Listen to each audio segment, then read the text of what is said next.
The Facts in the Case of M. Valdemar. Of course I shall not pretend to consider it any matter for wonder that the extraordinary case of Mr. Valdemar has excited discussion. It would have been a miracle had it not, especially under the circumstances. Through the desire of all parties concerned to keep the affair from the public, at least for the present, or until we had farther opportunities for investigation, through our endeavors to effect this, a garbled or exaggerated account made its way into society, and became the source of many unpleasant misrepresentations, and very naturally of a great deal of disbelief. It is now rendered necessary that I give the facts, as far as I comprehend them myself. They are succinctly these. My attention for the last 3 years had been repeatedly drawn to the subject of mesmerism, and about 9 months ago it occurred to me, quite suddenly, that in the series of experiments made hitherto there had been a very remarkable and most unaccountable omission. No person had as yet been mesmerized in articulo mortis. It remained to be seen, first, whether in such condition there existed in the patient any susceptibility to the magnetic influence; secondly, whether, if any existed, it was impaired or increased by the condition; thirdly, to what extent or for how long a period the encroachments of death might be arrested by the process. There were other points to be ascertained, but these most excited my curiosity, the last in especial, from the immensely important character of its consequences. In looking around me for some subject by whose means I might test these particulars, I was brought to think of my friend, Mr. Ernest Valdemar, the well-known compiler of the Bibliotheca Forensica, and author, under the nom de plume of Issachar Marx, of the Polish versions of Wallenstein and Gargantua. Mr. Valdemar, who has resided principally at Harlem, New York, since the year 1839, is, or was, particularly noticeable for the extreme spareness of his person, his lower limbs much resembling those of John Randolph, and also for the whiteness of his whiskers, in violent contrast to the blackness of his hair, the latter in consequence being very generally mistaken for a wig. His temperament was markedly nervous, and rendered him a good subject for mesmeric experiment. On 2 or 3 occasions I had put him to sleep with little difficulty, but was disappointed in other results which his peculiar constitution had naturally led me to anticipate. His will was at no period positively or thoroughly under my control, and in regard to clairvoyance, I could accomplish with him nothing to be relied upon. I always attributed my failure at these points to the disordered state of his health. For some months previous to my becoming acquainted with him, his physicians had declared him in a confirmed phthisis. It was his custom, indeed, to speak calmly of his approaching dissolution as a matter neither to be avoided nor regretted. When the ideas to which I have alluded first occurred to me, it was of course very natural that I should think of Mr. Valdemar. I knew the steady philosophy of the man too well to apprehend any scruples from him, and he had no relatives in America who would be likely to interfere. I spoke to him frankly upon the subject, and to my surprise his interest seemed vividly excited. I say to my surprise, for although he had always yielded his person freely to my experiments, he had never before given me any tokens of sympathy with what I did.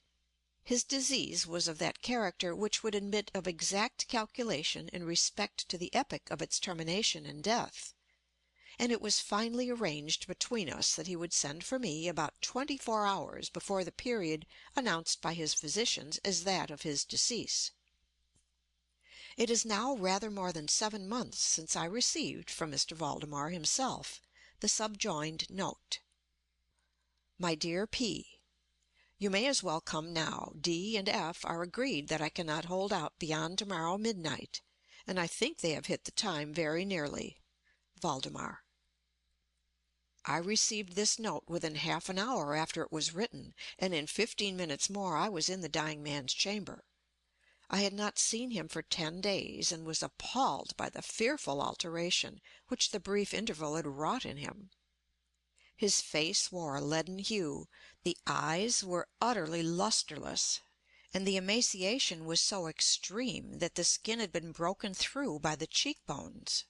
His expectoration was excessive, the pulse was barely perceptible. He retained, nevertheless, in a very remarkable manner, both his mental power and a certain degree of physical strength.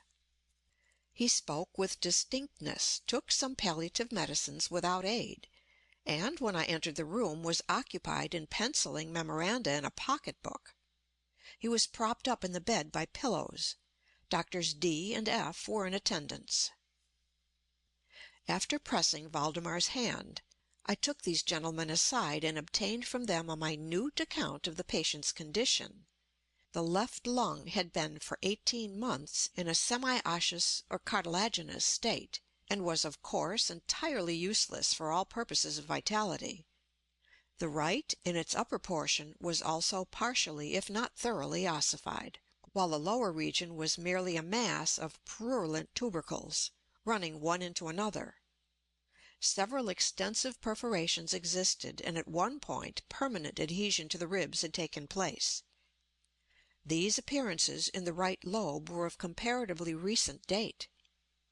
The ossification had proceeded with very unusual rapidity, no sign of it had discovered a month before, and the adhesion had only been observed during the 3 previous days. Independently of the phthisis, the patient was suspected of aneurism of the aorta, but on this point the osseous symptoms rendered an exact diagnosis impossible. It was the opinion of both physicians that Mr. Valdemar would die about midnight on the morrow, Sunday. It was then 7 o'clock on Saturday evening. On quitting the invalid's bedside to hold conversation with myself, Doctors D and F had bidden him a final farewell. It had not been their intention to return, but at my request they agreed to look in upon the patient about 10 the next night. When they had gone, I spoke freely with Mr. Valdemar on the subject of his approaching dissolution, as well as, more particularly, of the experiment proposed. He still professed himself quite willing and even anxious to have it made, and urged me to commence it at once.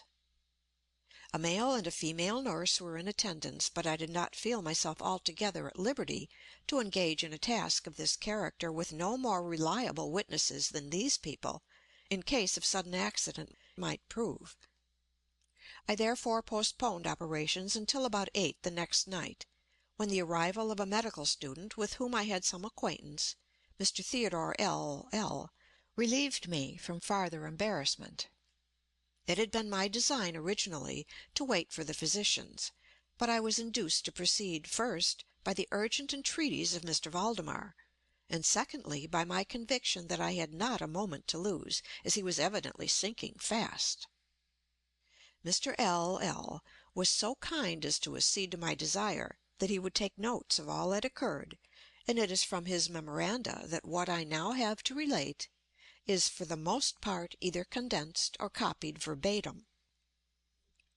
It wanted about 5 minutes of 8 when, taking the patient's hand, I begged him to state, as distinctly as he could, to Mr. L., whether he, Mr. Valdemar, was entirely willing that I should make the experiment of mesmerizing him in his then condition. He replied feebly, yet quite audibly, "Yes, I wish to be. I fear you have mesmerized," adding immediately afterwards, "deferred it too long." While he spoke thus, I commenced the passes which I had already found most effectual in subduing him. He was evidently influenced with the first lateral stroke of my hand across his forehead, but although I exerted all my powers, no farther perceptible effect was induced until some minutes after 10 o'clock, when Doctors D and F called, according to appointment. I explained to them in a few words what I designed, and as they opposed no objection, saying that the patient was already in the death agony, I proceeded without hesitation, exchanging, however, the lateral passes for downward ones, and directing my gaze entirely into the right eye of the sufferer. By this time his pulse was imperceptible and his breathing was stertorous, and at intervals of half a minute. This condition was nearly unaltered for a quarter of an hour. At the expiration of this period, however, a natural, although a very deep sigh, escaped the bosom of the dying man, and the stertorous breathing ceased.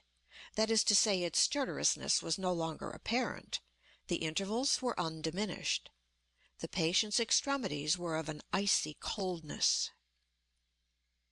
At 5 minutes before 11 I perceived unequivocal signs of the mesmeric influence. The glassy roll of the eye was changed for that expression of uneasy inward examination which is never seen except in cases of sleep-waking, and which it is quite impossible to mistake. With a few rapid lateral passes I made the lids quiver, as in incipient sleep, and with a few more I closed them altogether.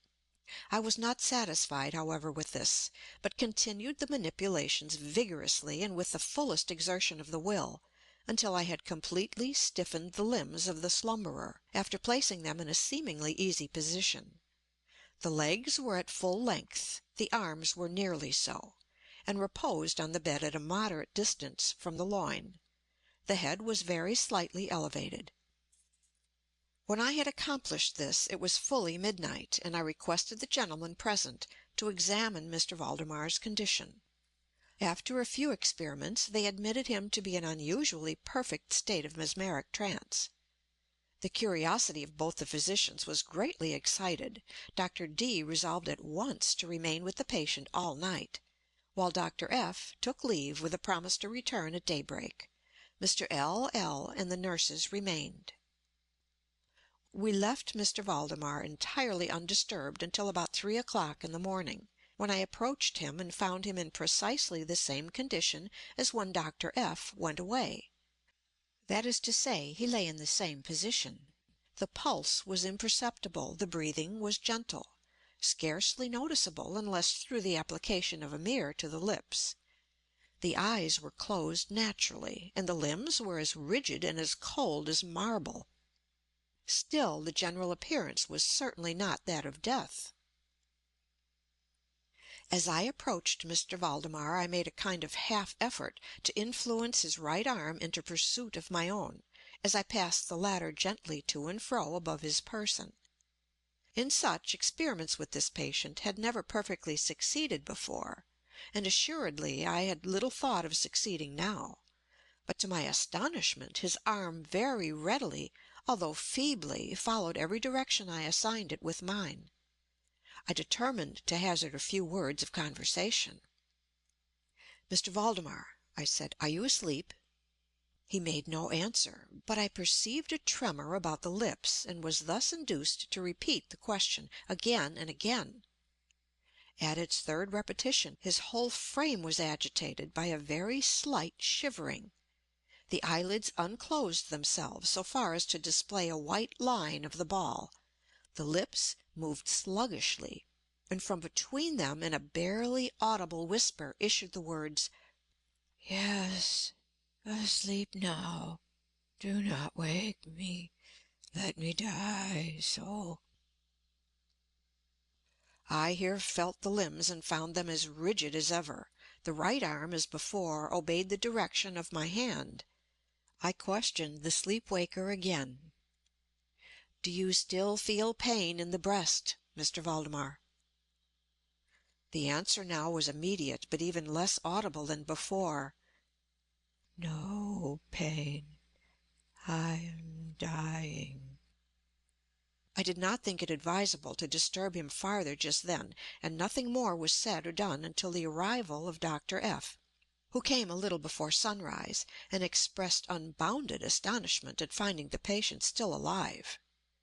After feeling the pulse and applying a mirror to the lips, he requested me to speak to the sleep-waker again. I did so, saying, "Mr. Valdemar, do you still sleep?" As before, some minutes elapsed ere a reply was made, and during the interval the dying man seemed to be collecting his energies to speak. At my fourth repetition of the question, he said very faintly, almost inaudibly, "Yes, still asleep, dying." It was now the opinion, or rather the wish, of the physicians that Mr. Valdemar should be suffered to remain undisturbed in his present apparently tranquil condition until death should supervene, and this, it was generally agreed, must now take place within a few minutes. I concluded, however, to speak to him once more, and merely repeated my previous question. While I spoke, there came a marked change over the countenance of the sleep-waker. The eyes rolled themselves slowly open, the pupils disappearing upwardly. The skin generally assumed a cadaverous hue, resembling not so much parchment as white paper, and the circular hectic spots, which hitherto had been strongly defined in the centre of each cheek, went out at once. I use this expression because the suddenness of their departure put me in mind of nothing so much as the extinguishment of a candle by a puff of the breath. The upper lip, at the same time, writhed itself away from the teeth, which it had previously covered completely, while the lower jaw fell with an audible jerk, leaving the mouth widely extended, and disclosing in full view the swollen and blackened tongue. I presume that no member of the party then present had been unaccustomed to death-bed horrors, but so hideous beyond conception was the appearance of Mr. Valdemar at this moment, that there was a general shrinking back from the region of the bed. I now feel that I have reached a point of this narrative at which every reader will be startled into positive disbelief. It is my business, however, simply to proceed. There was no longer the faintest sign of vitality in Mr. Valdemar, and concluding him to be dead, we were consigning him to the charge of the nurses, when a strong vibratory motion was observable in the tongue. This continued for perhaps a minute. At the expiration of this period there issued from the distended and motionless jaws a voice, such as it would be madness in me to attempt describing. There are, indeed, 2 or 3 epithets which might be considered as applicable to it in part. I might say, for example, that the sound was harsh and broken and hollow, but the hideous whole is indescribable, for the simple reason that no similar sounds have ever jarred upon the ear of humanity. There were 2 particulars, nevertheless, which I thought then, and still think, might fairly be stated as characteristic of the intonation, as well adapted to convey some idea of its unearthly peculiarity.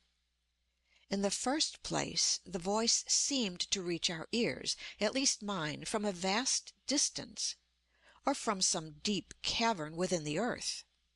In the second place, it impressed me, I fear indeed that it will be impossible to make myself comprehended, as gelatinous or glutinous matters impress the sense of touch.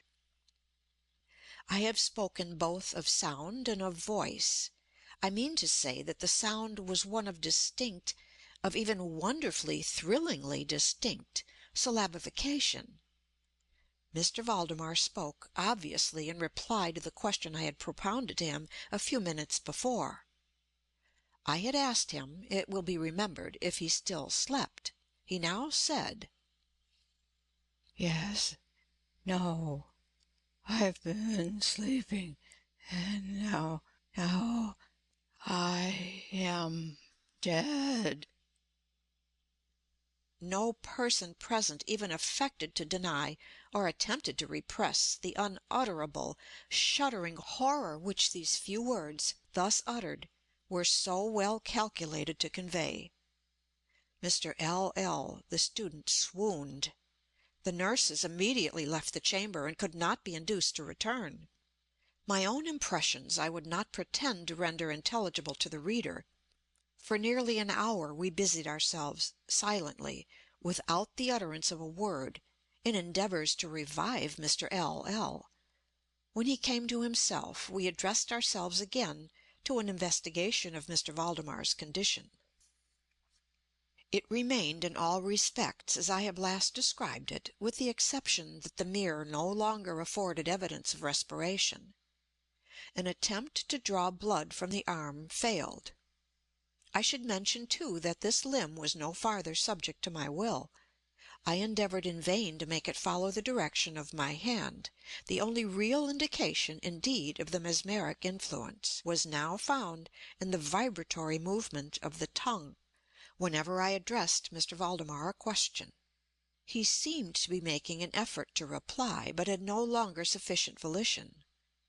To queries put to him by any other person than myself he seemed utterly insensible, although I endeavored to place each member of the company in mesmeric rapport with him. I believe that I have now related all that is necessary to an understanding of the sleep-waker's state at this epoch. Other nurses were procured, and at 10 o'clock I left the house in company with the 2 physicians and Mr. L—l. In the afternoon we all called again to see the patient.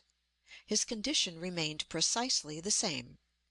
We had now some discussion as to the propriety and feasibility of awakening him, but we had little difficulty in agreeing that no good purpose would be served by so doing. It was evident that so far death, or what is usually termed death, had been arrested by the mesmeric process. It seemed clear to us all that to awaken Mr. Valdemar would be merely to ensure his instant, or at least his speedy dissolution.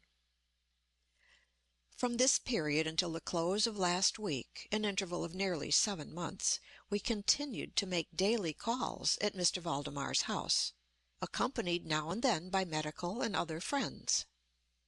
All this time the sleeper-waker remained exactly as I have last described him. The nurse's attentions were continual. It was on Friday last that we finally resolved to make the experiment of awakening or attempting to awaken him. And it is the, perhaps, unfortunate result of this latter experiment which has given rise to so much discussion in private circles, to so much of what I cannot help thinking unwarranted popular feeling. For the purpose of relieving Mr. Valdemar from the mesmeric trance, I made use of the customary passes. These for a time were unsuccessful. The first indication of revival was afforded by a partial descent of the iris. It was observed as especially remarkable that this lowering of the pupil was accompanied by the profuse outflowing of a yellowish ichor from beneath the lids, of a pungent and highly offensive odor. It was now suggested that I should attempt to influence the patient's arm, as heretofore. I made the attempt and failed.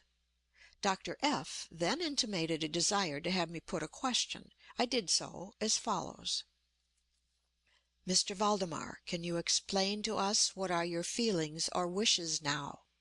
There was an instant return of the hectic circles on the cheeks, the tongue quivered, or rather rolled violently in the mouth, although the jaws and lips remained rigid as before, and at length the same hideous voice which I have already described broke forth: "For God's sake, quick, quick, put me to sleep, or quick, waken me, quick, I say to you that I am dead."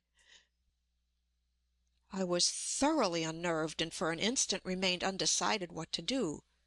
At first I made an endeavor to recompose the patient, but failing in this, through total abeyance of the will, I retraced my steps and as earnestly struggled to awaken him. In this attempt I soon saw that I should be successful, or at least I soon fancied that my success would be complete, and I am sure that all in the room were prepared to see the patient awaken.